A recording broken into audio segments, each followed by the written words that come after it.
Is doing well. I just want to take a few moments to go over some of the directions for this week. And as you can see, we have wrapped up our discussion of World War II. And this week we're going to start what is known as the Cold War and look at some of the events taking place in the years that followed immediately after World War II, 1946 through 1950. Unfortunately, we're not going to have a lot of time this year to go over too many Cold War topics, but in this particular week, we're going to be looking at how the Cold War gets started, how the Allies very quickly turn into enemies and rivals following World War II. So we're going to go ahead and get started with that. Obviously, our learning targets are up there. I can explain the ideological, economic, and military competition between the United States and the Soviet Union during the Cold War. I know it when I can create a timeline of important events. So hopefully we'll have an opportunity to do that. One of the reasons why we are learning about the Cold War, and you might remember this from US, is that there are many lessons, historical lessons that can be learned from the Cold War. In that we have two very powerful rival nations who lived on the brink of absolute annihilation through nuclear war for almost 50 years, and somehow they were able to very skillfully avoid conflict such as that. So it should be a pretty interesting topic. It's just too bad we couldn't get more into it. Just like the last couple of weeks, we have two assignments this week. One assignment will go over some of the major events during the years following World War II at the beginning of the Cold War. And then just like last week, we also have a reading about what is called NATO. NATO is the North Atlantic Treaty Organization that was formed during the Cold War to stop Soviet aggression, and it still exists today in a different mission and different formats. So it's kind of an interesting read. So those are the two assignments that are going to be due. As always, we just click on the tile to access the file. We complete the file. Everything you need to do the work is inside of the file. And then when you are done, go ahead and hit that submit button.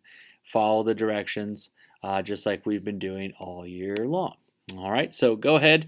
I'm going to click on the tile for the Cold War Begins. This file, of course, is going to open up in PowerPoint, but you want to go save as Google Doc, again, just like we've done all year long. And as soon as I do that, here we go. This assignment is pretty simple, pretty straightforward. It starts with part one, defining some important terms. And again, these might be some things you remember from your U.S. class. Nuremberg trials, demilitarization, Germany, the United Nations, the Iron Curtain, containment, the Truman Policy, the Marshall Plan, Cold War, NATO, Warsaw Pact, and Berlin Airlift. Now, to find the definitions, obviously you can do a search, but I also included the actual text from the book. So number one, you can use this link, and it will take you into the digital copy of the book, and you can read it that way if you so choose. I also have the screenshots available right here as well. Okay, so if you read through the text, all of those terms are in there.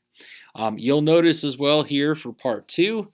Part two is real simple, so obviously you're going to need the text to answer the vocabulary terms to find their definitions, but we're also going to have some questions over here in the margin for part two. So if you read this page, you'll find the answer to these two questions, and then right on through. Very easy. And then part three, there is a simple timeline, like I mentioned in the learning target, where we are just going to take these events and place them in their proper location, wherever that might be. So as you're reading through, you might want to keep this in mind. So for example, if I start reading, and it talks a little bit about the Yalta Conference, and then it gets into the United Nations and all these other things. I can go ahead then and start moving these pieces around, and you'll see it will end with the Soviets building their own atomic bomb. All right. Obviously, once that's done, and it'll go pretty quick this week, you want to make sure you use the button or use that link to get it submitted, and that will be one of your assignments. All right, shouldn't take you too long. The other assignment is a reading about NATO. So NATO is this alliance that is formed to stop the Soviet aggression in Europe after World War II, the North Atlantic Treaty Organization, and NATO plays a big role in the Cold War, and it also is still around today. So this little reading is going to talk about how NATO was created, what it did during the Cold War, what it's doing right now in modern times. So again, you go ahead and click on the tile. This one's going to open up as a PDF for you. And there's just a simple bit of directions here. It's going to ask you to open up a blank Google Doc. It's going to ask you to read over the article, and you can see it talks a little bit about who are the members of NATO, what year they joined. You can see how it kind of expands over time. One of the interesting things about NATO is that as the Cold War comes to an end, a lot of the former Soviet satellites, the Warsaw Pact countries, actually joined NATO and are members today. And then as you go through, it's going to talk about what they did to contain communism, things like the Truman Doctrine, which you'll be seeing in your first activity. And then ultimately, when the Cold War ends, how NATO takes on a new mission and how NATO adds new members. So we'll read that over.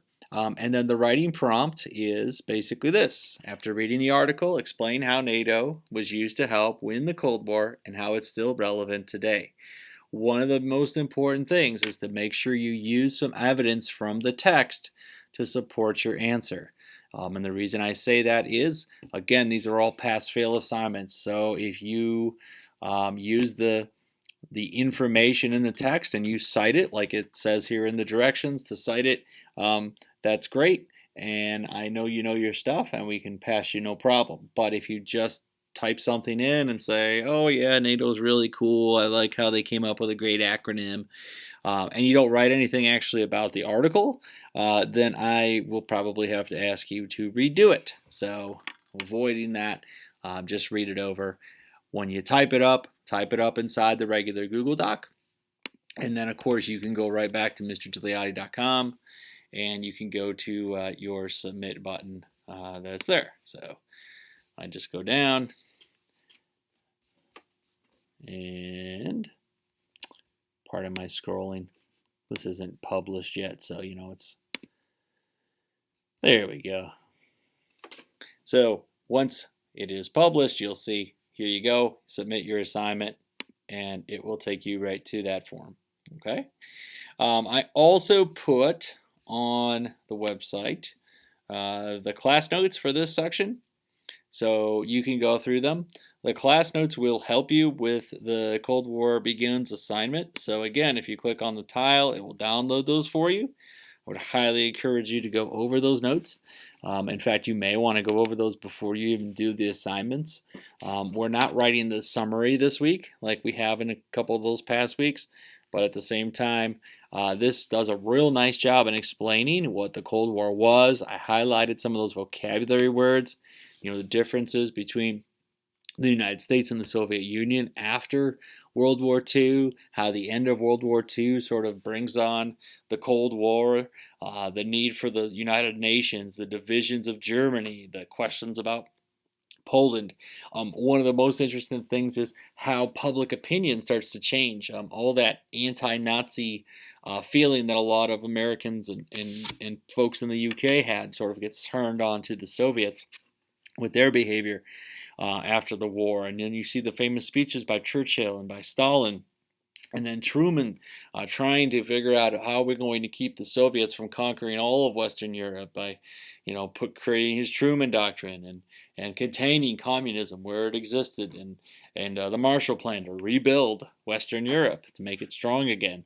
And of course, all of those things that are in there, including the Berlin Airlift, when the Soviets actually tried to take West Berlin, which was technically part of the U.S., British, and French zone that's there, and how Truman ordered that Berlin airlift to save them. And then ultimately it goes right into the article with the creation of NATO, and it ends with the Soviets creating their own atomic bomb, which, as you can imagine, changed everything, because for a few years anyway, the United States was the only country with an atomic bomb, and so, you know, you wouldn't want to mess with us because we had the bomb. But now once the Soviets have it, now it's a whole different situation where if we drop an atomic bomb, they could drop an atomic bomb, or vice versa. And so there's this uneasy feeling of this Cold War.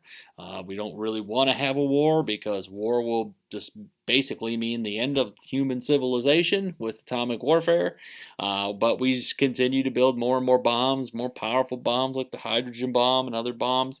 And there's this just sort of uneasy peace because of this idea of mutually assured destruction.